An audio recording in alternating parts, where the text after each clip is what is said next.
Hello. There is this question. What is the best hip hop album during the residency of every mayor of New York City? Well, every mayor when hip hop existed, obviously. New York City, it is the biggest city in US, but it's not the capital. That's Philadelphia. And New York is led by a mayor, and during the tenure of multiple mayors, there was hip hop. And I'm not just talking about the hip hop of New York City. I'm talking about the hip hop all over the universe, all of the hip hop. So let's go. To start off with, Ed Koch. He was gay and he was elected in an election where he beat a Republican and also third party candidate Super Mario Cuomo. And during his tenure, we got classic hip hop albums by the Run DMC, the Public Enemy, the NWA, and the Boys of Beasts. But my favorite is De La Soul, with 3 feet and 2 hands. It broke ground by being the first rap album where the rapping and the music were sold together, instead of being 2 separate discs you had to play at once.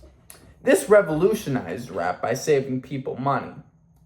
The album has the iconic line, "I'm always at the jams, but I can't jam to save a clam." And then we get Mayor Dinkins. His name was David Dinkins.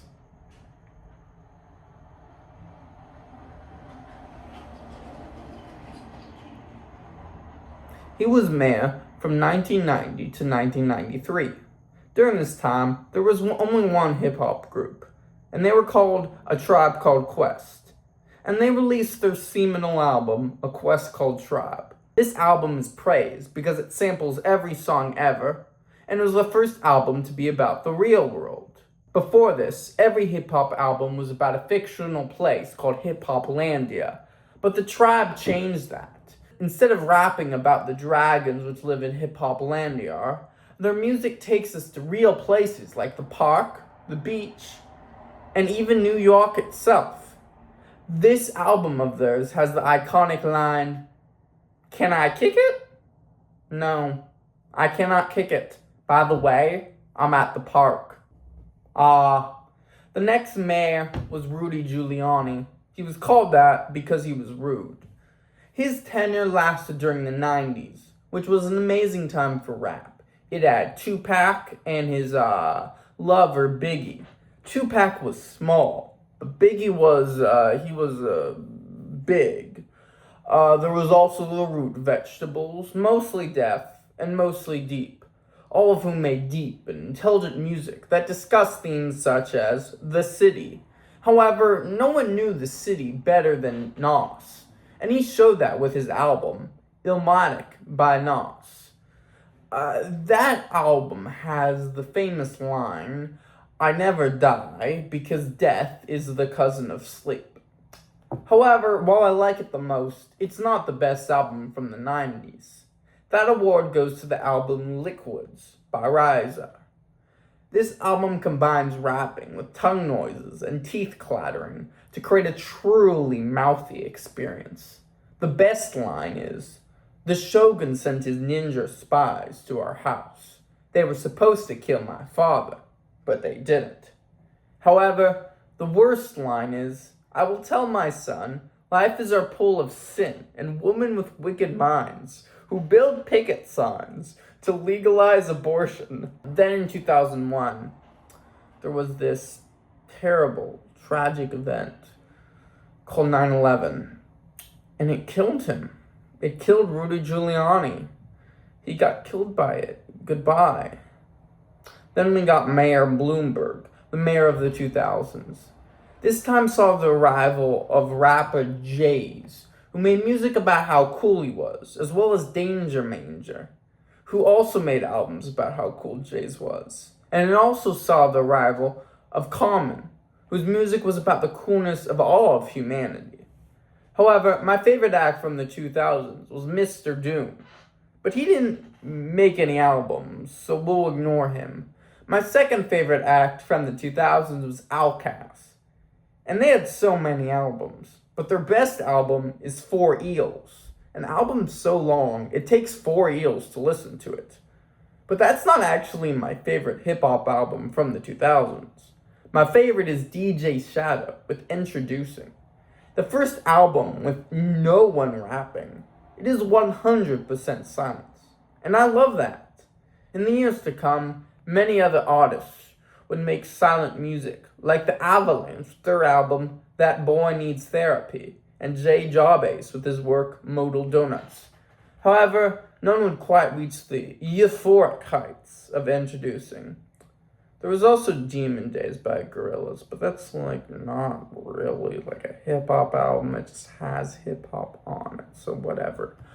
In 2014, the mayor became Bill de Blasio, and he hated soda. He tried to ban it. Did he succeed? No. So much rap came out during his reign, and it was mostly very miserable. There was Death Grips with their album We Are All Gonna Die. There was also Vince Staples with his album The Tragically Sad Goldfish. There was Clipping with their album Misery and Misery. There was Tyler the Creator with his album Igor. There was Tyler the Destroyer with his album Gore Eye. And there was Kendrick Lamar. He was a goat, but not just any goat. He was the goat. His most famous album was titled The Prostituted Butterfly. Denzel Cuddy also made an album, as did Travis Curry and Kid Scotty. The best rap album from this time, however, was from A Tribe Called Quest with their work We Are Over. This album was so over. While A Tribe Called Quest was usually a comedy, this album was a tragedy. It discussed dark themes like the sadness, the destruction, and the end. It had the iconic line, "I'm older than I used to be, because I was once younger than I am right now, in the present." And then a giant evil insect descended on the city. This evil insect's name? COVID. Obviously, Bill de Blasio couldn't be the mayor anymore because of the insect. So the new mayor was Eric Adams. He said New York City is the Istanbul of the world. Beautiful. But what was the Istanbul of hip-hop during his tenure? Well, there was Pegged by the Mafia, there was McKinley Dix, and there was Little Sim. But the best rapper was Billy Woods. His greatest album is You Can Buy Diabetic Test Strips for only $9.99 at stores near you. The album was so good, it ended racism because everyone was too busy buying diabetic test strips to be racist. Beautiful. The best line in that album is, "Diabetic test strips are cheap and affordable, unlike society, which is expensive."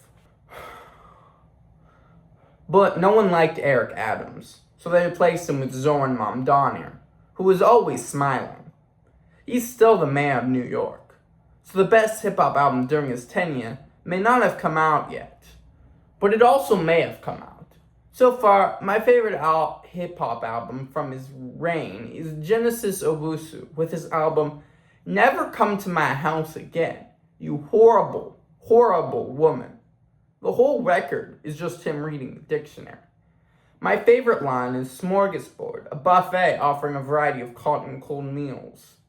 The album is 10 hours long.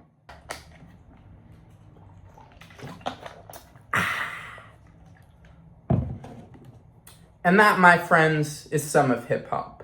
It's not all of hip-hop, mostly because I don't actually listen to much of it. I'm more of a rock and roll type of person. I'm also actually British. Goodbye.